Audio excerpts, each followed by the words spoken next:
Everyone, I'm here with your astrology weather forecast for the week of November the 13th to the 19th.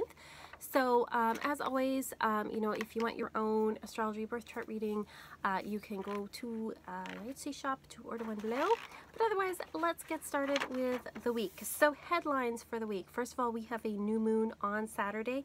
It is at 5:42 a.m. This is Central Time. Everything I'm doing is in Central Time, so please adjust to your time zone. But so early morning, we have a new moon. The new moon is in Scorpio. It's at 26 degrees of Scorpio. So look at where that is in your personal chart. For me, that is in the second house. So it's a great time for me to make intentions, set some intentions around finances for the second house rules finances and values. So if there's a physical item that you're looking to get, or you're looking to improve your financial situation, and if you have Scorpio in the second house too, then that's a good time. Look at where Scorpio is in your chart. If you don't know, that's okay. Scorpio rules things like magic, sex, death, inheritances. So any work that you're doing in this area, you can set intentions for doing work in that area over the next month. So that's the new moon. The other headlines that we have, there's no planets really moving into other signs, no like big planets. There are a couple of asteroids, which we'll talk about, but there's the Saturn trine Uranus, which was exact on November 11th, but it's continuing into this week. We're moving away from there, but it's showing us there's opportunities for us to, especially any financial opportunities, take advantage of them, opportunities for us to make change into a larger structure, opportunities for us to use new technologies to do old things. So watch for any opportunities in that area this particular week. We also have Athena, who's in charge of our sense of strategy and our ability to think things through. She is also in charge of kind of like the working ladies, out in the corporate world, so to speak. She's moving into Aries. She's in a retrograde, so she's moving backwards into Aries. And that's happening on Friday, November the 17th. So right now she's in Taurus, so she tends to be more cautious. We tend to be more cautious in our strategy, more conservative, thinking about the long term. Well, when she was back into Aries on Friday, we tend to be a little less cautious, and we want to take some risks. We don't want to, take the long view. We want to look at the short term. So it's a good time to like kind of pump some energy into any sort of things you've been working on strategically, especially any business matters you've been working on. And then also on Friday, Vesta moves into Scorpio. So she's been in Libra. Vesta's in charge of the home and hearth, but also our spirituality and our sense of devotion.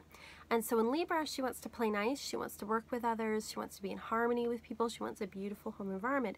When she's in Scorpio, she's like, no, I'm not putting up with nothing. She's very intense.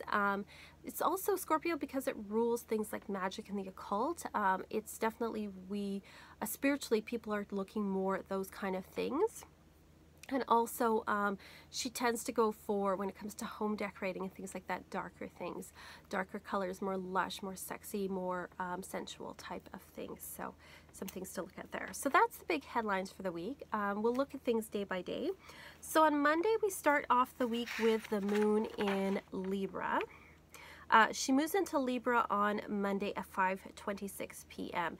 So she starts the day in Virgo, and then there's a void moon at 9:45 a.m. Central, and then she doesn't move to Libra to 5:26. So that means for the morning and the afternoon that it's the void moon, which means don't start anything new, just kind of go with the flow, don't do things differently. And then she moves into Libra, where she's very harmonious and she wants to get along with others. Good time for partnerships and getting together with people. We also have Mercury squaring Neptune that day, which means that there's a lot of illusion. We can easily be fooled by things that people say. It's not a good time for finding out the facts beneath things. Things tend to be like there's miscommunication, things seems to be a little bit watery, but it's a good time to talk about spirituality. We also have Venus conjuncting Jupiter, so it's a good time to expand our knowledge, or to, if we're working on any art projects or music projects, anything like that, it's a good time to expand our knowledge in that area. So not a good time for like details on Monday. Pluto also has a conjunction on that day with Juno, the asteroid in charge of partnerships. So we can have some very transformative conversations and things, transformation within our partnerships. So we can have some really deep discussions. I might save that for the evening though, just because of the void moon. But so it's not a day for like getting down to business. It's a day for big ideas, for art, that kind of thing. Tuesday, moon is still in Libra, so we're feeling harmonious and we want to get along with others. Mars has a sextile with Ceres. Ceres is the mother, she's in charge of nurturing, and so there's a lot of energy being put into things like self-care and taking care of others. We're feeling very nurturing towards people, so it's a very good day. Maybe get together with your mother that day. That's a good day for that. Wednesday, moon starts the day in Libra and then has a void at 6:50 p.m. So not a bunch of there's no like major aspects that day. So that's a day for just getting along with others and being harmonious. Thursday, the moon moves into Scorpio. On Thursday at 2:19 a.m. moves into Scorpio. So we've been feeling Monday, Tuesday, we'll feel like we're getting along with everybody, everything. And then on Wednesday, things become, or pardon me, Thursday, we're feeling more intense. We are telling people how we feel. Definitely, it's a sexual sign. It's a sign of magic. So any activities in that area are good. Thursday, we also have Venus trining Neptune. Venus is about beauty and romance, and it's about sensuality and art, and Neptune's about spirituality. It also rules music and dance and photography, and obviously the oceans as well. So it's a good time for theater or for doing art. It's a good time for talking about our spirituality and putting our spirituality into our art. So definitely there's some interesting energies going around on Thursday.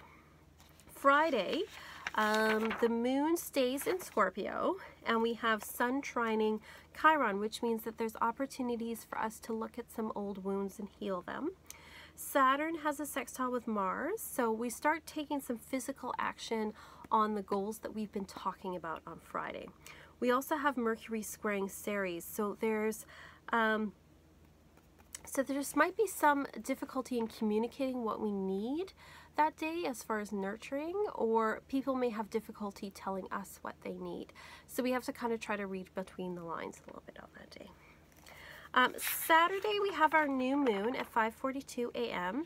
That's also when the moon goes void, and then later in the day at 12:59 p.m., so just around 1 o'clock, the moon will move into Sagittarius.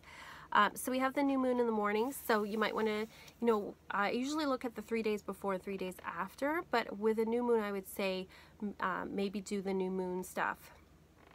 Maybe Saturday, Sunday, Monday, just because it's a new moon, so you want to bring in that kind of energy. Sagittarius is all about, when moon is in Sagittarius, we're feeling a lot more easygoing than we were when it was in Scorpio. There's a lot more humor and laughter.